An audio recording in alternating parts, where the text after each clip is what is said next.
Hey everybody, Shirtless Jake here. Today I'm out here at McCoy's. I'm doing this a smart way today. See, this guy's on a forklift coming through here because I have to get 33, that's right, 33 2x6x16s, and I am not loading that. I'm not loading that with help, without help. No way, I'm not doing it. Now I do have to unload it and, well, assemble everything whenever I get home. So that'll be fun. I can do that alone. But today, I'm letting this guy load it up with the forklift, so I'm gonna stand here on the trailer, sit back, and just watch. For once in my life, I get to just watch.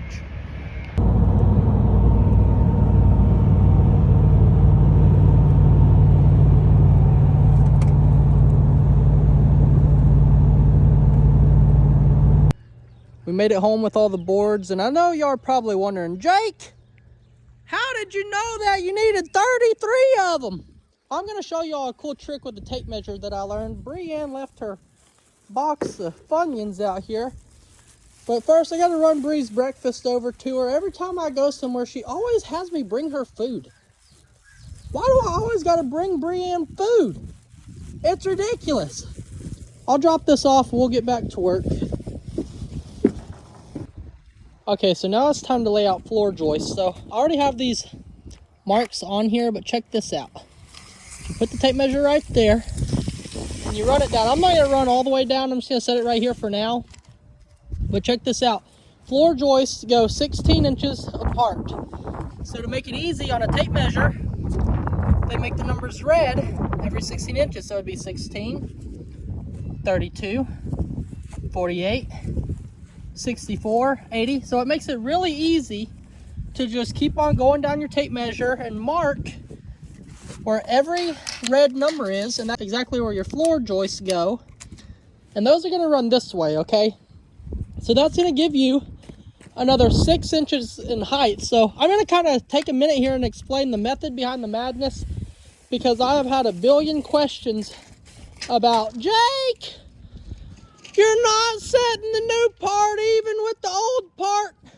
It's never gonna work. It's never gonna work for you. So look, this is gonna be 6 inches taller because you're gonna wrap this and then set your floor joist inside of here, right? So another 6 inches taller. And then you're gonna have 2 sheets of 3/4 inch plywood, which is gonna be another 1.5 inches. So we're looking up here at the 7.5 inch mark.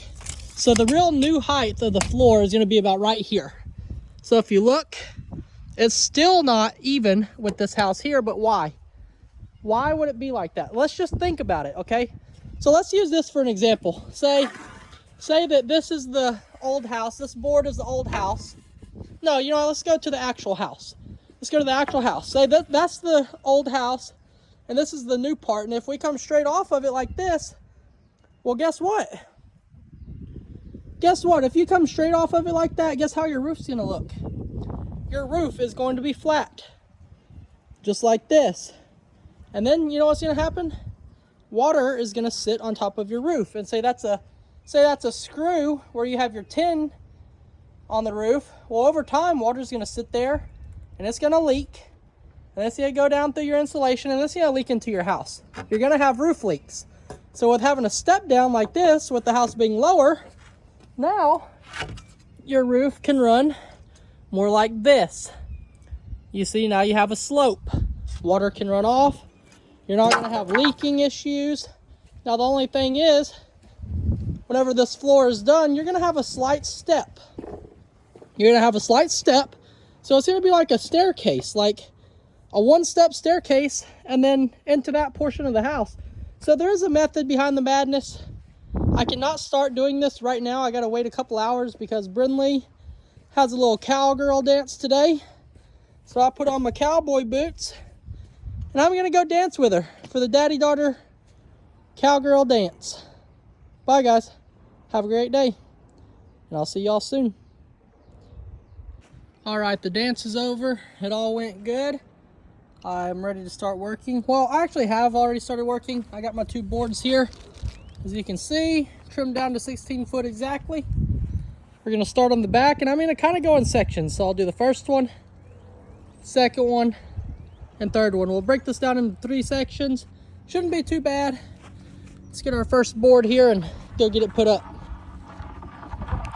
Okay, you see we got this board set on top of the frame here. And y'all are asking, Jake, why are you doubling these? Why are you doubling these boards? Well, this is the reason. So when we wrap this frame with this, your floor joists are gonna sit on top of this board. They're gonna run across. This side we're gonna wrap with the board on top, just like we did over here. And then your floor joist will sit inside on this board here.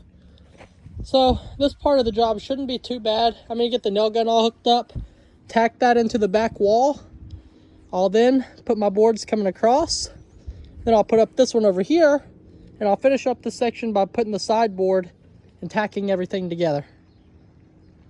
All right, this thing is lined up perfectly flush. Bada boom, bada bing.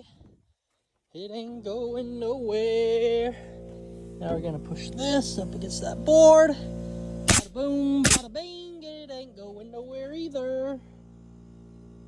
All right, now we're ready to come along and mark every 16 inches where our boards are gonna run across here at. So 16, 32, 48, 64, 80. Now for this one, we only have to do it for this first 16-foot section. And then from there, we'll start actually running our boards across. And then after this, we can just move down another section and keep on going. All right, let's get this first one. See the marks right there? We'll put it right in the center. Bada boom, bada bing. And I'll come tack that here in 1 second, but I want to come down here and make sure that I made an accurate cut. So the last thing you want to do is have this thing all messed up. Okay, that's looking good. It could be a tad bit longer, but maybe after I get this all straightened out, it'll kind of push it out a little bit. Let's just see what happens. Let's get it tacked up, but yeah, it's coming along. Hey you, big guy. Hey big guy, you wanna come help me do something? You wanna come carry these boards for me or something? Anything? Nothing at all? Do you even love me anymore? Okay, Musif, I know you love me, but you really are no help with this building stuff. I've been having to do it all by myself.